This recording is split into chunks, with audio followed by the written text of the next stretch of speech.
have all the right beliefs, all the right doctrines, all the right Christian actions, and still be absolutely empty inside. Because here's the truth. Heaven is closed to the loveless. That's right. You can be a walking Bible encyclopedia. You can recite verses, debate theology, and still not know the love of God. Or worse, never show it to anyone else. If you don't have love, you have nothing. The Apostle Paul didn't sugarcoat it. If I speak in the tongues of men or of angels but do not have love, I am only a resounding gong or a clanging cymbal. If I have the gift of prophecy and can fathom all mysteries and all knowledge, and if I have a faith that can move mountains but do not have love, I am nothing.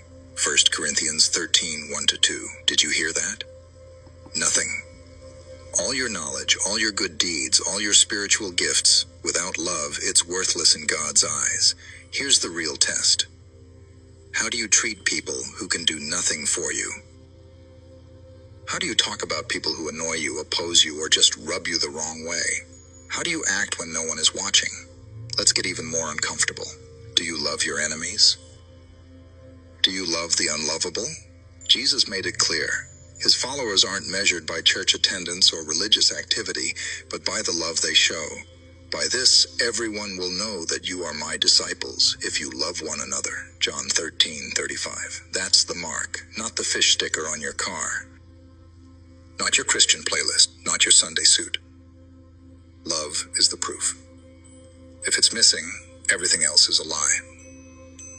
Let me be blunt. Some of the meanest, coldest, most judgmental people I've ever met have called themselves Christians. They'll gossip, slander, hold grudges, tear people down, and think nothing of it. But Jesus says, love your neighbor as yourself. He even says, love your enemies and pray for those who persecute you.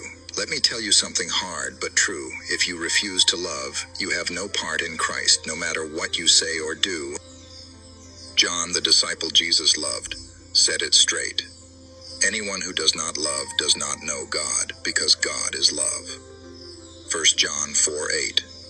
Don't twist this. We're not talking about fake, sugary, anything goes tolerance. Real love is honest.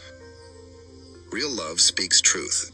But real love also forgives, serves, sacrifices, and seeks the good of others, even when it hurts, even when it costs.